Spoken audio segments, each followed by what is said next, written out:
You just took delivery of your brand new Tesla Model Y Juniper, and you want to know everything there is to know about this car. You are hitting up YouTube and watching every video you can. In fact, hopefully you watched our software version of this video. I will link that up top as well as down in the description. But this video is all about the hardware. If it's got a button or a switch or a port, we're going to share the hardware super secret hidden gems in plain sight, because they're not really hidden or secret, for this Tesla Model Y Juniper. Stick around, there's some good stuff in here that some you may not know. Most YouTubers wait until the very end of the video to reveal their best tip. But this tip is so important, so crucial, that I want you to do this on day one, right after taking delivery, especially if you park your car in a garage. And I think those of you that have actually experienced this problem already know where I'm going. It's right here. This button adjusts the height of your liftgate. This has no sensor whatsoever. So on day one, you open your garage, you got your brand spanking new car, and bam! It hits the garage door, scratching your liftgate in some fashion. So I want you to do this tip before any others. All right, so obviously you know that this button makes the liftgate open and close. Well, actually it just closes because this is the one that opens. But you may not know, especially if you just took delivery of your brand new car, that you can adjust the height with this button as well. So basically, manually move it to the height that you like, and then press and hold this button like this.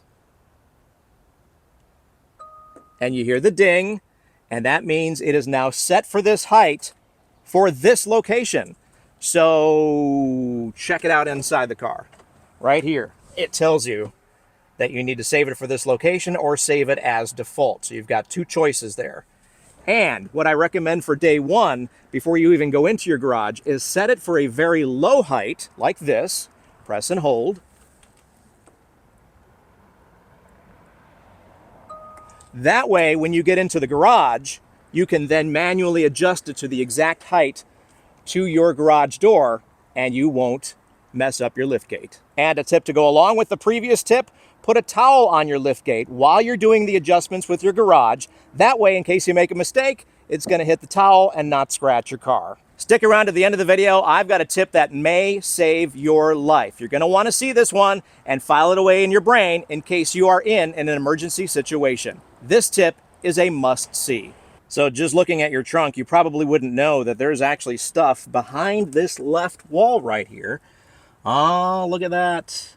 It's a 12 volt. Well, in this case, it's a 16 volt. Yeah, the Model Ys have 16 volts and kind of goes down from there. But this tip right here, there is a hidden 12 volt socket for, you know, I don't know, refrigerators or on a tailgating or whatever. But just know that it's here on the left cubby. And while we are on our left cubby with the 12 volt, right above it is the emergency pull release for your charge port. So if something gets stuck, like your J1772 adapter, this is where you pull right here and you can get it loose. Sticking with the trunk theme, how do you lower and raise these rear seats? Well, on the Tesla Model Y Premium, they are automated right from these buttons. So check this out.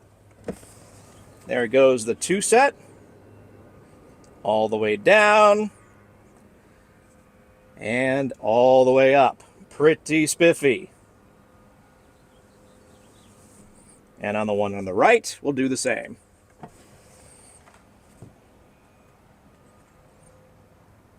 I love how it moves the front seats up if needed. And we'll put it back. So that's what those two buttons do. Also in the back seat are a couple of anchors for your car seats if you've got kids, as well as this little notch that has a lot of people questioning on Facebook, is my car defective? No, that's just where that goes. See, this bar? It's supposed to be there. Don't worry about it. Don't post on Facebook. It's not a big deal. We are now in the rear seating area of our Tesla Model Y Juniper, and check this out. There are actually buttons here. Look at that. So just like before, when I was showing you in the trunk that you could do this, there are actually buttons that will go up and down as well. Yep, so it's down, up. Pretty cool. Now, if you are sitting in the seat, these buttons actually have a different purpose. Check this out.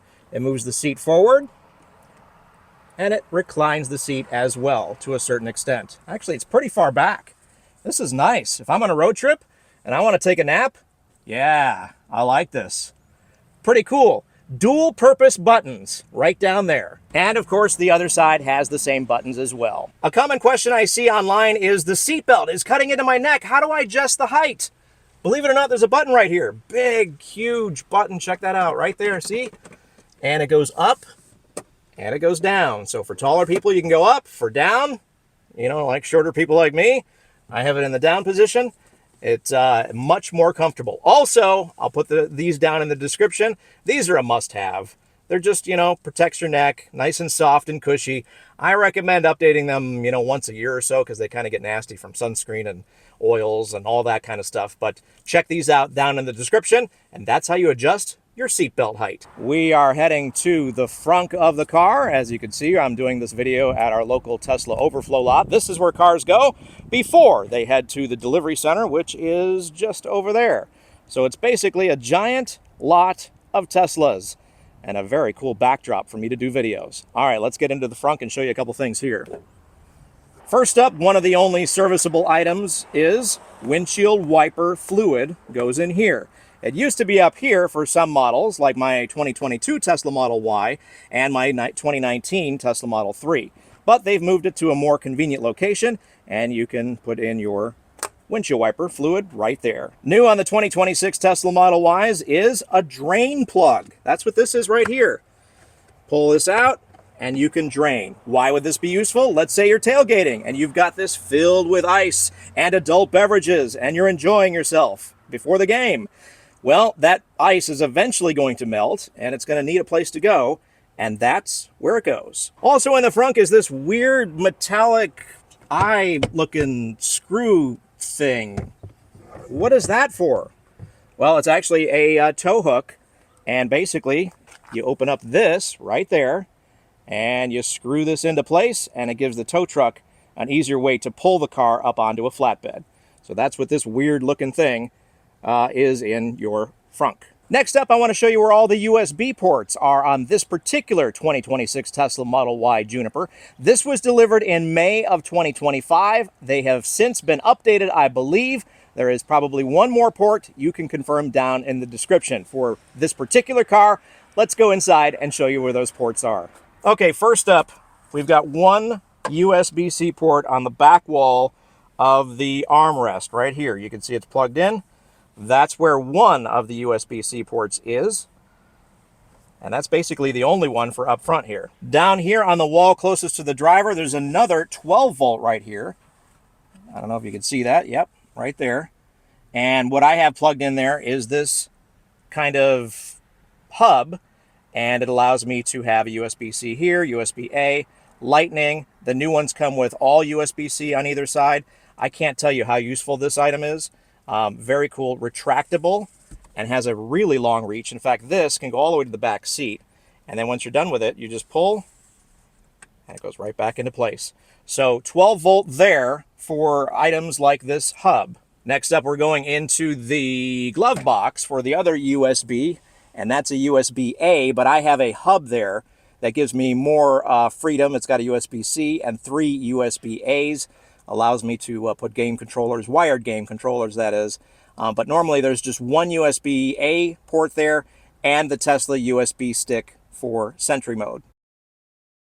In the back seat, there are 2 USB-C ports that come with the car. One has something plugged into it. The other one is free right there. And you can see I've added a hub down here as well, just to give myself a little more options, especially on road trips when, you know, the entire family's in the car and they've all got phones and pads and headphones and things they want to charge. And so I just figured I wanted to add more USB functionality. But the car only has 2 here in the back. This is a very little known feature that is actually hidden for the most part, and that is a manual gear shifter. Check this out. You don't have to do it on the screen.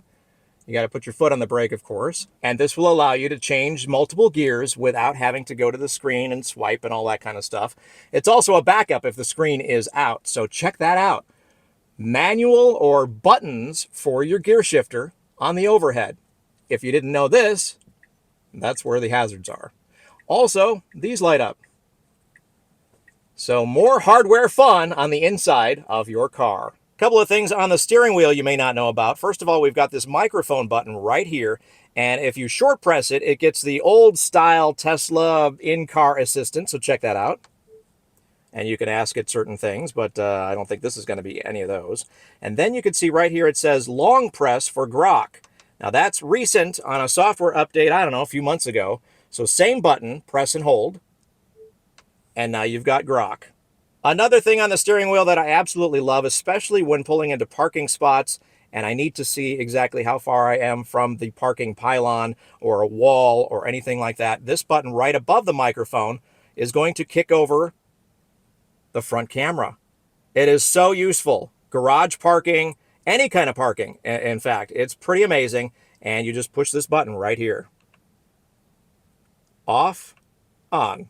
While we're on steering wheel stuff, you may not know this. These you probably know go up and down. These are scroll wheels, like for volume and stuff. Or for FSD, you can choose whatever mode you want to be in. But they also go side to side, like for skipping an audio track or skipping a radio station. So it literally just push it that way, and you're good. Not only are these scroll wheels, not only do they toggle back and forth, but they are also pushing buttons. So on this side, you can actually start FSD by pushing in, or you can stop FSD by pushing in. Yeah, I get it. Having HomeLink would be a good upgrade for this car, especially on the premium model, but alas, it does not come with HomeLink. It's a $350 upgrade. That's if you can get it, because it's routinely sold out. And then you got to take it to the dealer or have a mobile service guy come out and install it on your car. I kind of opt for the old school way. Just clip the garage door opener on your visor. Done. No mess. Why reinvent the wheel? While we're on the sun visor topic, I don't know how many people know this, but check this out. So not only is this magnetic, so it doesn't really stick there. It's really cool. But check this out. You put it to the side when you've got that really awful afternoon sun on the side of you. And check this out. It slides, giving you a little more range, if you need it, to get toward the back of the car. I like that one. This is a major topic online for discussion, whether it's right or wrong, whether Tesla should change it, I don't know. But the fact remains, this is where the emergency unlock is for the car. As you may not know, these are electronic locks on a Tesla and Rivians and many other cars these days. So it's real easy, and I want you to file this in the back of your brain in case you're back here and you're in an emergency situation and you remember, oh, Carrie told me how to do this.